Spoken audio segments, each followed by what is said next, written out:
গত যে ফ্যাসিস্ট সরকার ছিল তাদের আমলে তো বিএনপি কোনো প্রোগ্রামই করতে পারে, নানাভাবে চেষ্টা করেছে, কিন্তু কোথাও কোনো প্রোগ্রাম করতে সহজে দেয়নি। নির্বিঘ্নে যাতে কোনো প্রোগ্রাম করতে পারে এরকম কোনো সুযোগ ছিল না। বাট আপনি দেখুন আজকে যে 11টা জায়গায় আপনি, আমি যদি ভুল না জানছি আপনি সেখানে গিয়েছেন, আপনি দেখুন যে 11টি জায়গায় যে প্রোগ্রাম করেছে লক্ষ লক্ষ মানুষ এসেছে, হাজার হাজার মানুষ এসেছে। আর তিস্তা আমাদের বিগত সরকারই তো বলেছে যে আমরা যা ভারতকে দিয়েছি সারা জীবন মনে রাখবে। তারপরে পররাষ্ট্র এটা বলেছে পালিয়ে যাওয়া প্রধানমন্ত্রী শেখ হাসিনা। আর পররাষ্ট্রমন্ত্রী বলেছিলেন যে আমাদের স্বামী স্ত্রীর সম্পর্ক, স্বামী স্ত্রীর সম্পর্কের মধ্যে শুধু একপাক্ষিক দেয়াই ছিল।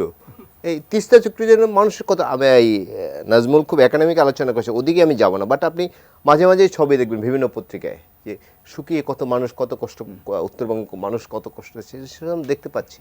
সুতরাং এটি কিন্তু মানুষের প্রাণের দাবি, দীর্ঘদিন ধরে দাবি জানাচ্ছে। এ দাবি কোনোভাবেই ভারত করতে করেনি বা করতে চায় না। সুতরাং এখন চাপ সৃষ্টি হয়েছে, করবে। আর আগে তো প্রোগ্রাম করতে পারে না বিএনপি কোথাও সুষ্ঠুভাবে, ঘরের মধ্যেও প্রোগ্রাম করতে পারে না। সুতরাং এখন একটি সুযোগ পেয়েছে। তারা তো সবসময় জনগণের পক্ষের দল, তারা তো নতজন পররাষ্ট্রনীতি বিএনপি কোনোদিন কি বলে তারা তাদের শাসন ব্যবস্থাকালে এটি ছিল না। ব্রেকফাস্ট, টিফিন কিংবা স্ন্যাক টাইমে মজাদার আয়োজন মানে অল টাইম ব্রেড। বাট আমরা তো গত 15.5 বছর শুধু দিয়েছেই, কিন্তু পাইনি কিন্তু আমরা কিছু। সুতরাং এখন যেহেতু সুযোগ এসে মানুষ দাবি জানাচ্ছে, এবং নিশ্চয়ই আপনি দেখেছেন যে আরেকটি পার্শ্ববর্তী দেশ আজকে সেখানে প্রকল্প করার কথা বলেছে, এবং এটি নিয়ে কিন্তু খুব কাকতালীয়ভাবে দিস দ্য ফার্স্ট টাইম গত শাসনামলে চীন এবং ভারত উভয়ই কিন্তু আওয়ামী লীগের পক্ষে ছিল, আমরা যদি ভুল না জেনে থাকি। বাট চীন কিন্তু 75-এর পরে 15ই আগস্টের পরে স্বীকৃতি দিয়েছে বাংলাদেশে, এরকম সম্পর্ক ছিল। কিন্তু গত এই চুরি লুটপাট সহযোগী হওয়ার জন্য আমি এই স্টোরিতে অনেক কথা বলবো না, চীন সাপোর্ট করেছে, দিল্লি সাপোর্ট করেছে, এটি খুব বিস্মিত বিষয়। বাট ভারত প্রীতি যে কেমন দেখুন, চীন কিন্তু এই প্রকল্পটি করতে চেয়েছিলেন যে আমরা তিস্তাবাদ প্রকল্পটি করব, কিন্তু ভারত বাধা দেওয়া শেষ পর্যন্ত প্রকল্পটি হয়। এখন চীন আগ্রহ দেখেছে, আজকে বক্তৃতা দেওয়ার পরে চীন আগ্রহ দেখেছে যে আমরা এটি করব। এটি হলে তো ভালো, বাংলা এটা তো নিশ্চয়ই। আর এই নদীর কারণে তো নানা ইকোলজিক্যাল ব্যালেন্স, নানা কিছু নষ্ট হয়েছে, আমাদের জীববৈচিত্র্য সব কিছু নষ্ট হয়ে যাচ্ছে।